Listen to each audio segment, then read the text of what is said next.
ایک میں آخری واقعہ بیان کر کے اجازت چاہوں گا. مباہلہ قرآن مجید میں سورت بقرہ کی آیت میں وہ مباہلہ نظر آیا. وَأَنفُسَنَا وَأَنفُسَكُمْ وَأَبْنَانَا وَأَبْنَاءَكُمْ وَنِسَانَا وَنِسَاءَكُمْ کہ ہم مباہلہ کرتے ہیں. وہ ایک وفد پادریوں کا آیا, پادری اس وفد میں آیا, اس کا نام عاقب تھا. عاقب نام تھا اس پادری کا. پوپ جان سب سے بڑا پادری وہ تھا. وہ آیا, اس نے نبی پاک سے مباہلہ کیا کہ ہمارا جو نبی ہے نا عیسیٰ علیہ السلام وہ اللہ کا بیٹا ہے. نبی پاک صلی اللہ علیہ وسلم نے فرمایا نہیں, یہ غلط ہے, وہ اللہ کے بندے ہیں اور رسول ہیں. بیٹا تمہارا درست غلط ایک عقیدہ رکھتے ہو, بیٹا نہیں ہے. تمہارے پاس کیا ثبوت ہے کہ وہ اللہ کے بیٹے ہیں؟ پادری نے کہا کہ وہ بغیر باپ کے پیدا ہوئے, وہ حضرت مریم کے بیٹے ہیں, ان کا باپ کوئی نہیں, اس لیے ان کا باپ اللہ ہے, تو اس لیے ہم اس کو اللہ کا بیٹا کہتے ہیں, حضرت عیسیٰ علیہ السلام. میں نبی پاک صلی اللہ علیہ وسلم نے فرمایا تم خالی باپ کی وجہ سے ان کو بیٹا کہتے ہو, حضرت آدم کی تو ماں بھی کوئی نہیں تھی. تم باپ کی بات کرو, وہ باپ بھی نہیں تھا, ماں بھی نہیں تھی, تو پھر وہ کیا ہوگا؟ وہ اللہ کا بیٹا نہیں ہو سکتا جس کا ماں باپ نہیں ہے. تو تم خالی حضرت عیسیٰ علیہ السلام کو جن کی ماں ہے اور باپ نہیں, ان کو اللہ کا بیٹا. اللہ وحدہ لا شریک ہے, قل هو اللہ احد ہے, اللہ الصمد لم یلد ولم یولد, وہ نہ کسی سے پیدا ہوا نہ اس سے کوئی پیدا ہوا, وہ ہمیشہ سے اور ہمیشہ رہے گا اور اس کی کوئی برابری نہیں کر سکتا. یہ پوری سورت اخلاص ہے. تو انہوں نے کہا جی پھر آپ وہ ہمارے سے مناظرہ کریں. انہوں نے کہا جی پھر ایسا کرتے ہیں, تبرہ بولتے ہیں, بد دعا کرتے ہیں, ایک جگہ اکٹھے ہوتے ہیں سارے مل کے, آپ بھی بد دعا کریں ہم بھی بد دعا کرتے ہیں. جی آپ کی دعا قبول ہو گئی تو آپ سچے, جی ہماری دعا قبول ہو گئی تو پھر ہم سچے. تو ایک دن مقرر ہو گیا. دن پتہ کون سا ہو؟ 24 ذوالحج, عید آتی ہے نا 10 ذوالحج کو, اس کے 14 دن بعد 24 ذوالحج کو یہ مباہلہ قرآن میں آیا ہے کہ تم اپنے عورتوں کو لے آؤ, اپنے بچوں کو لے آؤ, اپنے نفسوں کو لے آؤ, اپنے جانوں کو, بیٹوں کو بھی لے آؤ.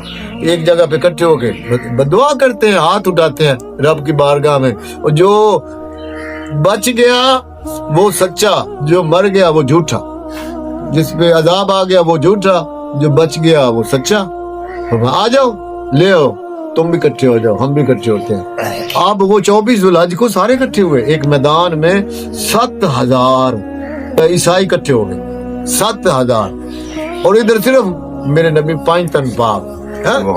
لوگ آج منہ میں مسکراہٹ آ گئی, دل کھل جائیں جن کے نام سے وہ ایماندار ہے. ایمان اس کے اندر رہتا ہے جو 5 تن پاک کا نام سنتے ہی اس کا دل کھل جائے, اس کا چہرہ کھل جائے, اس کی مسکراہٹ آ جائے, اس کے ہنسی نکل آئے. 5 تن پاک کے نام, وہ ایماندار ہے. اور جس کے چہرے پہ تھوڑے سے ہوائیاں چھا جائے وہ بے ایمان ہے, اس کے اندر محبت ہی نہیں ہے, وہ ایمانداری نہیں ہے, بے ایمان شخص ہے. تو جب مباہلہ قائم ہو گیا, 24 ذوالحج کو اکٹھے ہونا تھا, یہ 7000 عیسائی اپنے بڑے پادری عاقب نام اس کا تھا, آج بھی تاریخ میں موجود ہے, تو وہ آ گیا. اور ادھر پہاڑی سے میرے حضور نے نیچے اترنا تھا, صبح فاران کی پہاڑ نیچے آپ نے اترنا تھا. منظر کیسے تھا؟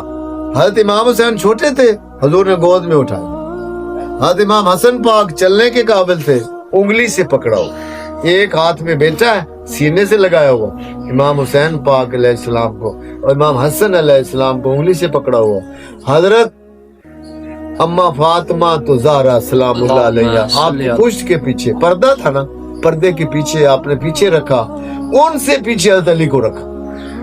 وہ کیوں پیچھے, سب سے پیچھے حضرت علی کو کیوں رکھا؟ آگے اما فاطمہ تو زہرا سلام اللہ, اس لیے کہ اما حضور کا پاؤں زمین پہ نقش لگے گا, کسی اور کافر و مشرک کا اس کے اوپر پاؤں نہ آ سکے.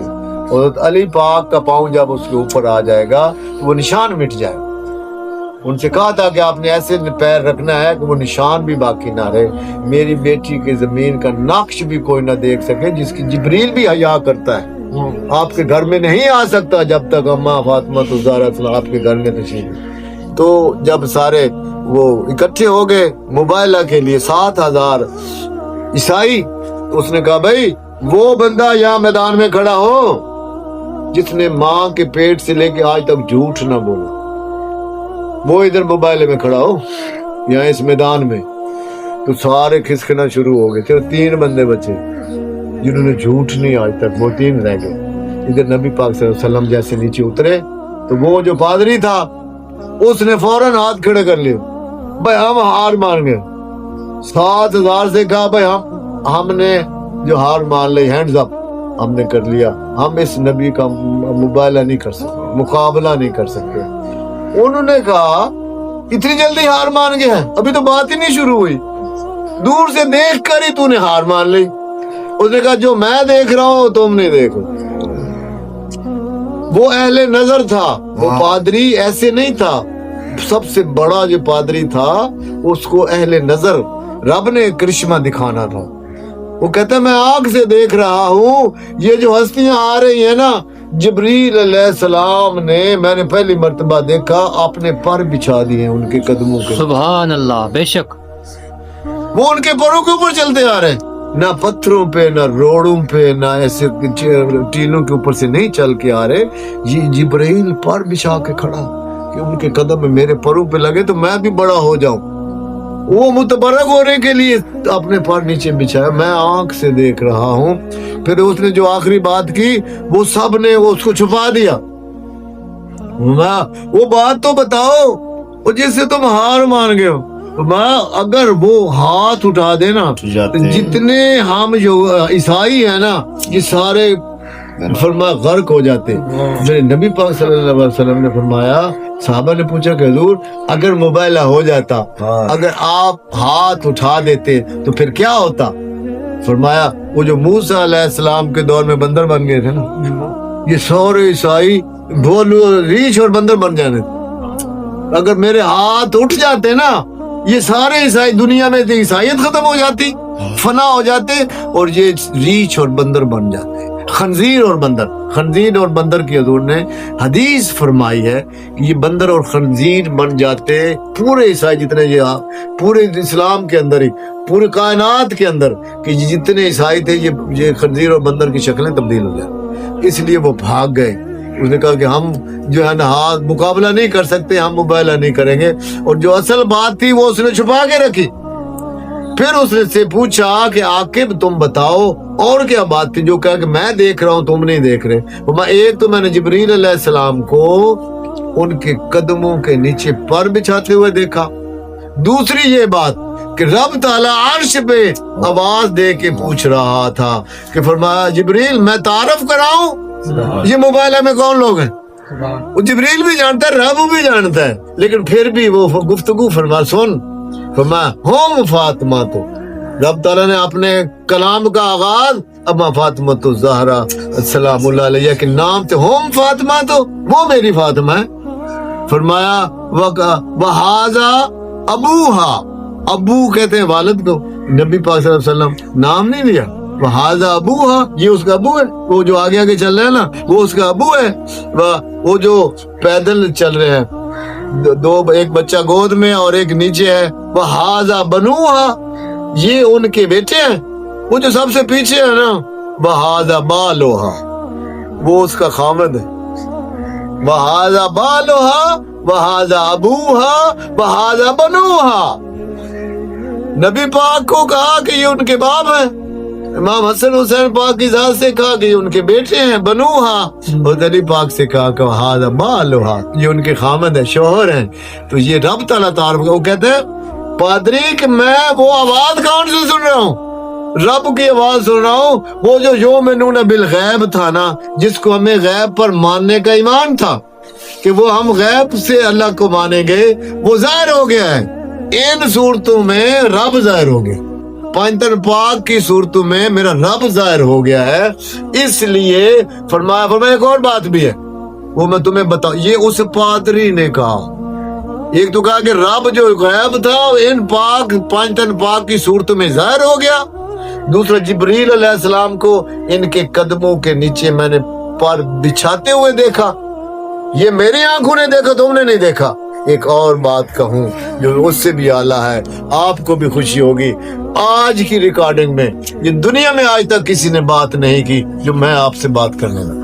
یہ بچہ ماشاءاللہ ریکارڈ کر رہا ہے، ساری دنیا سنے ماشاءاللہ، اس کو اتنے اس کے ویور ملے اس بات کے اوپر، لوگ اتنے کمنٹس کریں جو میں ابھی بیان کرنے لگا ہوں۔ تو اس پادری نے کہا میں وہ دیکھ رہا ہوں جو تم نہیں دیکھ رہے۔ دو باتیں تو میں نے بتائیں کہ جبریل علیہ السلام نے پروں کو بچھا دیا آپ کے قدموں کے نیچے، اور رب تعالیٰ جو غیب تھا وہ صورتوں میں ظاہر ہو گیا، ہم نے آنکھ سے دیکھا ہے رب کی صورتوں کو، یہ پنجتن پاک کی صورتوں میں آخری بات جو تیسری بات جو کہ میں دیکھ رہا ہوں، انہوں نے کہا تیسری بات یہ تھی عیسیٰ علیہ السلام دوبارہ اس دھرتی پہ واپس آئیں گے، اس زمین کے اوپر وہ دوبارہ، انہوں نے دعا مانگی تھی کہ میں دوبارہ پیدا یہاں پہ جو ہے زمین پہ آؤں۔ انہوں نے اس امت کے اندر انہوں نے فرمایا مجھے پیغمبر بننے میں خوشی نہیں ہوئی، مجھے آخری نبی کی فرمایا ایک امتی پیدا کر کے بھیج، میں امتی بن کے جاؤں گا۔ انہوں نے خواہش کی تھی کہ میں امتی بن، اور رب تعالیٰ نے قبول کر لی، انہوں نے کو پھانسی پہ لٹکانے کی بجائے رب تعالیٰ نے آسمان پہ اٹھا لیا، وہ دوبارہ آئیں گے۔ یہ قرآن میں ذکر ہے کہ حضرت عیسیٰ علیہ السلام دوبارہ تشریف لائیں گے، اور کہاں؟ امام مہدی علیہ السلام۔ اس وقت کا ظہور ہوگا جب عیسیٰ علیہ السلام خانہ کعبہ کا طواف کر رہے ہوں گے، تو وہ سب سے پہلے جو امام مہدی علیہ السلام ہیں وہ ہاتھ پکڑیں گے حضرت عیسیٰ علیہ السلام کا، یہ عیسیٰ علیہ السلام ہے، وہ تعارف کرائیں گے حضرت مہدی علیہ السلام۔ یہ وہ عیسیٰ ہے جو رب کا پیغمبر بغیر باپ کے روح اللہ پیدا ہوا تھا، وہ یہ عیسیٰ ہے جو میرے نبی کا ادنا امتی بن کے آیا۔ تو پھر جب پتہ چل گیا تو پھر عیسیٰ علیہ السلام ہاتھ پکڑیں گے مہدی علیہ السلام کا، تو کہ لوگوں یہ جو میرا تعارف کرا رہے ہیں نا، یہ مہدی علیہ السلام، یہ اس نبی کا آخری امام ہے، یہ اس نبی کا امام ہے جس کا انتظار تھا کہ مہدی علیہ السلام تشریف لائے۔ یہ مہدی ہیں، وہ یہ عیسیٰ ہیں۔ پھر نماز کہتے ہیں وقت ہو جائے گا عصر کی نماز کا، اور پھر وہ کیا کریں گے؟ حضرت عیسیٰ علیہ السلام کو پیغمبر گزر چکے ہیں، وہ امامت نہیں کرائیں گے، وہ مصلی پہ کھڑے نہیں ہوں گے، وہ حضرت مہدی علیہ السلام کا ہاتھ پکڑ کے مصلی پہ کھڑا کر دیں گے اور خود پیچھے اقتدا میں تکبیر پڑھیں گے۔ سبحان وہ نبی، نبیوں میں اعلیٰ، نبوت والا، کلمے والا نبی عیسیٰ، اور تو آپ کے اوپر انجیل جو کتاب نازل کتاب والا نبی مقتدی بن کے کھڑا ہے، اور میرے نبی کی آل جو ہے وہ امامت کے مصلی پہ کھڑی ہے۔ امامت کا رتبہ میرے نبی کے آل کو ملے گا، اور نبوت ساری آپ کے پیچھے کھڑی ہوگی۔ ایک یہ بات اس پادری نے جو بات کہی کہ آپ لوگوں کو بتاؤں، حضرت عیسیٰ علیہ السلام نے نبی پاک صلی اللہ علیہ وآلہ وسلم کی معراج کی رات زیارت کی تھی۔ کیوں؟ بیت المقدس میں حضور نے امامت فرمائی، 1,24,000 پیغمبروں نے آپ کے پیچھے نماز پڑھی۔ اس وقت نبی پاک کو تو دیکھ لیا، اب وہ کس وقت آئیں گے؟ حضرت عیسیٰ علیہ السلام وہ جب آخر میں 40 سال اب بھی قیامت کو رہ جائیں گے، وہ تشریف لائیں گے۔ وہ صرف عیسیٰ علیہ السلام نے جو اندر کی بات کہی تھی کہ میں آل نبی اولاد علی کی زیارت نہیں، سلام کرنے کے لیے آؤں گا، ان کو سلوٹ مارنے کے لیے آؤں گا۔ فرمایا یہ وہ ہیں جن کی آل کو، یہ وہ ہے جن کی آل کو سلامی دینے کے لیے حضرت عیسیٰ علیہ السلام تشریف لا رہے۔ سبحان اللہ، نبی کی آل کو سلامی دینے کے لیے عیسیٰ جیسے پیغمبر برگزیدہ اولو العزم پیغمبر سلامی دینے کے لیے اس کی آل کو، میرے نبی پاک کی حضرت علی پاک کی آل کو سلامی دینے کے لیے عیسیٰ، یہ وہ لوگ ہیں جن کے جو سامنے میں دیکھ رہا ہوں، یہ وہ لوگ ہیں جن کو ہمارا عیسیٰ سلامی دینے کو آ رہا ہے، یہ وہ لوگ ہیں جن کو ہمارا عیسیٰ سلامی دینے کو آ رہا۔ آپ کی آل کو سلامی دینے کے لیے عیسیٰ آ رہے ہیں۔ میں دیکھ رہا ہوں اپنی آنکھوں سے کہ جو عیسیٰ نے خواہش کی تھی کہ میں دوبارہ پیدا ہوں، میں دوبارہ زمین پہ آؤں، تو اس کی آل کو سلامی کرنے کے حضرت مہدی علیہ السلام کو سلامی دینے کے لیے، ان کی ابتدا میں نماز پڑھنے کے لیے، میرے نبی اور علی علیہ السلام کی آل کو سلامی دینے کے لیے حضرت عیسیٰ آ رہے ہیں. یہ پادری کہہ رہے ہیں یہ چاند سے چہرے نبی جن کو لے کے میدان میں آ رہا ہے، اور ہمارا عیسیٰ یہ وہ لوگ ہیں جن کو ہمارا عیسیٰ، جن کی آل کو ہمارا عیسیٰ سلامی دینے کو آ رہا ہے. سبحان اللہ. جن کی آل کو عیسیٰ علیہ السلام، جن کی آل کو ہمارا عیسیٰ، جس کے ہم عیسائی ماننے والے ہیں، جس کو اللہ کا بیٹا کہتے ہیں، وہ اعظم پیغمبر، ان کی آل کو، 12ویں امام کو، آپ کی آل کے بارے میں وہ سلامی دینے کے لیے آئیں گے، سلوٹ مارنے کے لیے آئیں گے، ان کی ابتدا میں نماز پڑھیں گے، ان کے پیچھے زمین پہ سجدے کریں گے، ان کو مصلی پہ کھڑے ہو کے لوگوں کو بتائیں گے کہ لوگوں میں بھی اگر آیا ہوں تو ان کے قدموں کی خاطر، ان کے قدموں میں جھکنے کے لیے میں آ رہا ہوں. مقتدی امام کے پیچھے جھکتا ہے، اس لیے وہ پیچھے کھڑا ہوتا ہے، تو نبوت پیچھے، عیسیٰ علیہ السلام پیچھے کھڑا کر کے رب تعالیٰ نے اہل بیت کی عظمت کو اجاگر کر، سبحان اللہ. قیامت تک اجاگر ہوتے رہیں گے. یہ آج تک صرف میں بیان کر رہا ہوں، میرے مرنے کے بعد بھی قیامت تک ان کی شانیں بلند ہوتی رہیں گی، ان کی عظمتیں بلند ہو. جتنے تم گھٹا لو یہ اتنی اور زیادہ بڑھے، اور زیادہ اللہ تعالیٰ ان کو بلند فرمائے گا. اللہ تعالیٰ ہمیں ان کی عظمتوں کو سلام کرنے کی توفیق عطا فرمائے، ان کی آل کو احترام کرنے کی توفیق عطا فرمائے، ہماری نمازوں اور عبادات کو آپ کی آل کی محبت سے زندہ رکھے، اور دوبارہ ہم اٹھے قبر میں تو ان کی محبت میں اٹھے. دوبارہ اگر جنت میں ہم جائیں تو آپ کی حمایت میں، آپ کے قدموں میں، آپ کی نوکری میں ہمیں بھی جگہ عنایت فرما. آمین. وآخر دعوانا ان الحمدللہ رب العالمین.